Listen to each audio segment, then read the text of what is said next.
Hey, Court Club members, hope everybody's well. And we're getting towards the end of the season.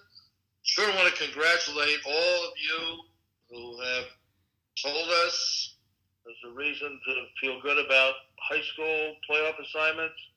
Wonderful time of the year, challenging, rewarding, but great job, and I'm really happy for everybody who's in. For those of you who feel some disappointment, certainly feel free to reach out, but we understand, and just stay the course because good things will happen. This week we're going to talk about some really important stuff in our game, which are plays where the defender works really hard to be legal, maintains legal position. We're going to see some examples, and we want you to think somewhat about effective no calls. And so you'll see in the process there, and we want you to look at these plays and kind of incorporate them into your game. Let's have a great week, and again, congratulations to all of you who are in the playoff mode. Utah, and we're going to see an effective defensive play by the Utah Big. You'll see a high screen at the three-point line, so common in the game. So chase around the three-point line. Now this is effectively chasing the player off the three-point line by 20 in the red as the offensive player goes to the basket. Now watch 34. Watch his feet. Watch how he recovers. And effective, no call. Nice job by the defender. Good job by the crew.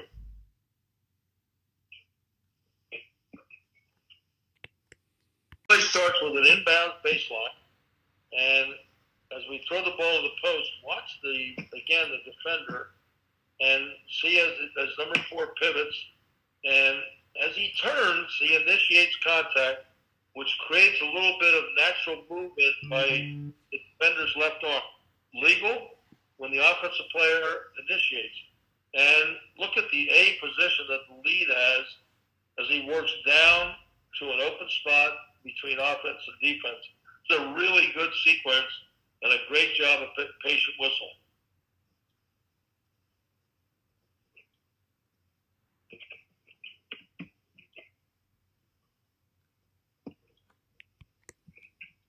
All right, early in the game, Houston at Connecticut, and you're going to see some post play here. I want you to watch how the offensive player comes across here and across the lane, 25 in white, and how he makes himself big.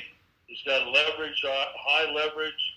Puts the defensive player in a jail position. He can't get out. He's trying to get to deny. He has no chance. So now he comes across the lane. He's got him sealed.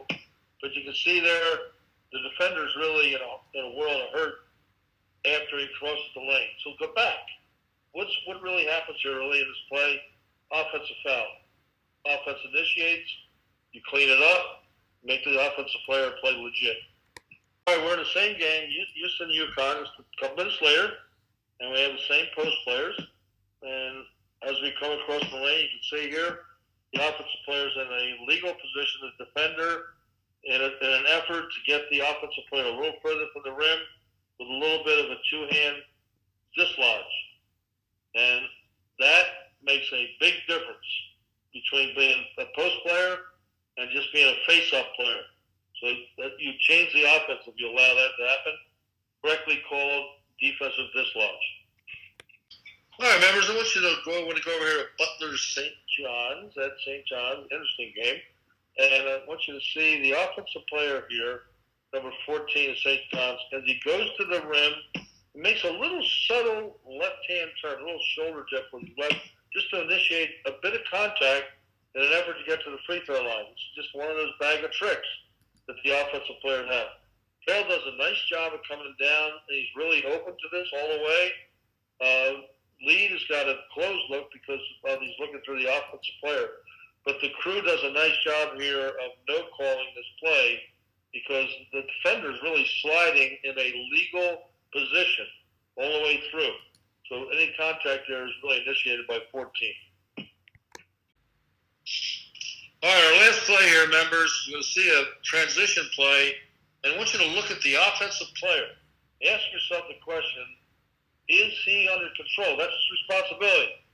So even though the defender clearly flops, the offensive player must be able to change direction at the contact or stop, and you can see that he's unable to do so. So offensive foul would be the right call here. And the embellishment is not a factor.